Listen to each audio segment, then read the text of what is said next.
안녕하십니까. 오늘의 미국 김동찬입니다. 여러분 새해 꿈 잘 꾸셨습니까? 그러나 우리가 아직도 이 코로나 속에 있기 때문에 많은 사람들을 만나지 못하고 또 즐겁게 모여서 새해를 맞이하는 행사도 하기 참 어려웠죠. 네, 코로나는 아직 끝나지 않았습니다. 그러나 많은 과학자들 이야기로는 올해가 아마 마지막이 되지 않을까 그런 희망을 저희들에게 심어주고 있습니다. 물론 역대 전 세계적으로 이런 팬데믹들이 발생하면 3년 그렇게 진하게 생기고 그 다음에 서서히 쇠퇴한다고 그렇게 이야기를 하는데 아마도 코로나가 올해까지는 기승을 부리지 않을까 이렇게 모두 다 판단을 하고 있습니다. 그래서 2022년은 포스트 팬데믹을 잘 준비해야 되겠다라는 내용으로 말씀을 드리고자 합니다. 이제 새해가 밝았죠. 그러나 우리는 언제 어디서 날아올지 모르는 코로나 유탄에 두려움을 떨면서 참호 속에서 숨지기고 있습니다. 주위에 많은 분들이 코로나에 걸렸죠.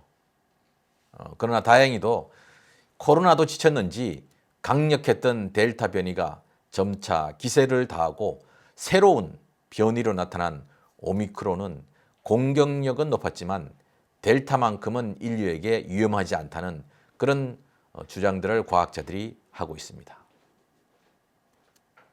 그러나 이제는 코로나의 후유증이 인류를 상당히 힘들게 할 것으로 보입니다.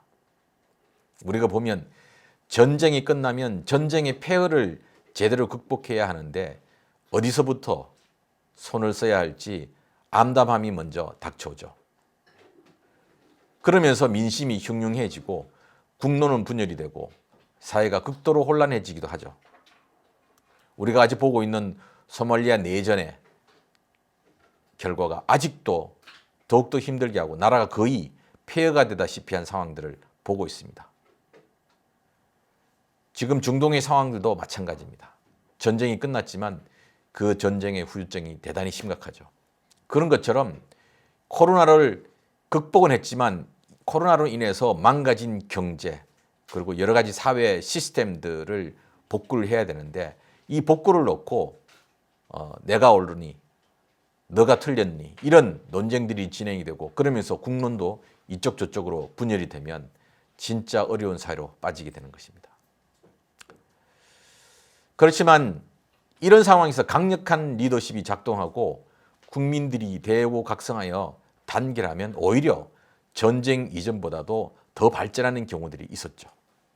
오늘날 대한민국을 보면 딱 전 세계에 증가할 수 있는 것입니다. 전쟁으로 폐허가 돼서 전 세계에서 가장 최빈국이었던 대한민국이 오늘날 선진국으로 진입한 것은 역사 이래 아마 유일한 나라가 되지 않을까. 그만큼 대한민국의 국민들이 단결했고 또 대한민국의 지도자들도 나름 역할을 했다고 볼 수 있습니다. 아무튼 희망의 포스트 팬데믹이 오고 있습니다. 그렇지만 포스트 팬데믹이 오기 이전부터 코로나 후유증은 여기저기서 나타났죠. 바로 물류 대란입니다. 코로나가 불의의 공습을 하자 기업들이 노동자들을 대량 해고했고 또 코로나를 피해서 노동자들이 일터를 그만두고 은퇴를 하거나 안전한 지역으로 피난을 가버렸습니다. 특히 이런 물류를 책임지고 있는 운송 노동자들이 사실 서류 미비 노동자들도 많았고 중남미에서 많이 왔죠. 이분들이 코로나로 인해서 살기가 힘들어지니까 자기 나라로 상당수가 돌아가 버렸다고 합니다. 이들이 돌아오려면 많은 시간이 걸리고 또 쉽지 않기 때문에 앞으로 새로운 노동력을 확충하는 것은 사실 쉽지가 않은 그런 상황이라고 합니다. 자, 특히 코로나 이전에도 미국의 트럭 운전 종사자들이 매년 3, 4만 명이 부족했다고 합니다. 근데 지금은 8만 명 이상이 부족하다고 합니다. 여기에다 부두의 항만 노동자들이 절대적으로 부족한 상황이고 코로나 기간 동안 대거 은퇴를 하고 또 고용을 하지 않음으로 인해서 지금 인력난이 심각하다고 합니다.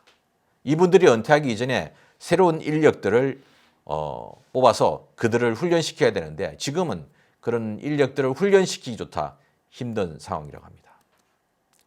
더구나 이런 현상은 산업 전반에 걸쳐서 일어나고 있습니다. 특히 국가기관 산업인 전력과 통신, 에너지 분야에 시급히 이 문제가 해결되지 않으면 그렇지 않아도 기후변화로 인해서 곳곳에서 천재지변이 일어나고 있는데 그것을 복구할 인력이 절대적으로 부족한 상황입니다. 만약 이런 상황에서 대규모 정전이라도 일어난다면 우리는 카트리나나 샌디 폭풍보다 더 심각한 상황이 발생할 수 있다는 것을 염두에 둬야 할 것입니다.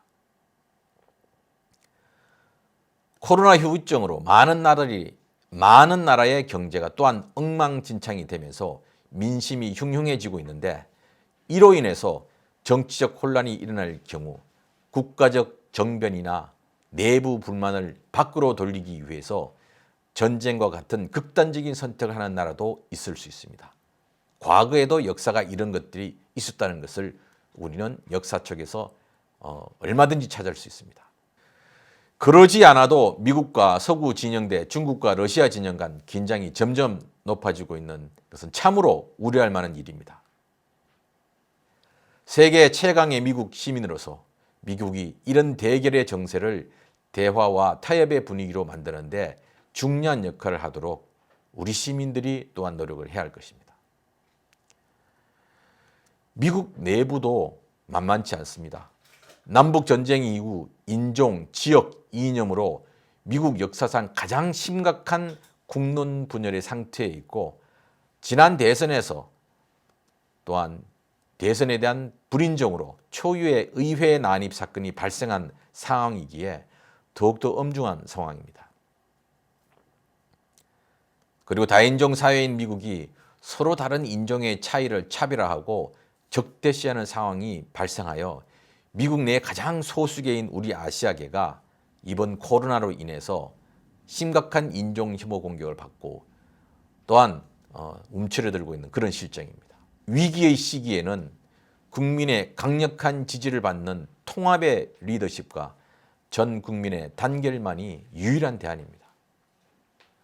국민 통합이 아닌 적대와 정오심을 부추기고 분열과 선동으로 자신들의 정치적인 이익을 만들려는 세력들을 국민들이 단호히 배격해야 할 것입니다.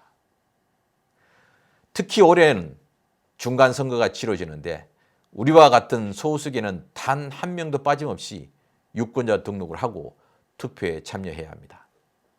그래서 이런 정치적인 힘으로 공권력이 우리를 보호하고 정치권이 우리를 위해서 노력하게끔 해야 할 것입니다. 그리고 전 지구적 기후변화로 인한 자연재해를 염두에 두고 위기 대응 매뉴얼을 가족들이 함께 만들어야 할 것입니다. 또 여유가 있는 분들은 태양광과 풍력 등을 이용한 비상용 에너지 대책도 마련해 둬야 할 것입니다.